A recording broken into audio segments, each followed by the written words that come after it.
বন্ধুরা আসসালামু আলাইকুম। দেখুন, এটা হচ্ছে পাইনাপল গাছ। এই যে দেখেন, এই যে একটা সিঁড়ি।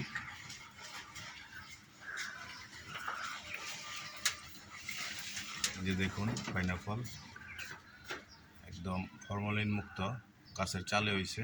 খায় দেখি কিরকম লাগে।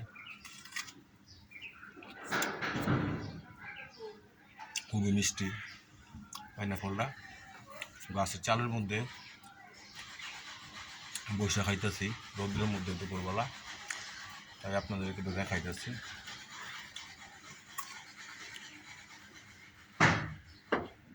সেই টেস্ট, সেই মজা আরও কিছু।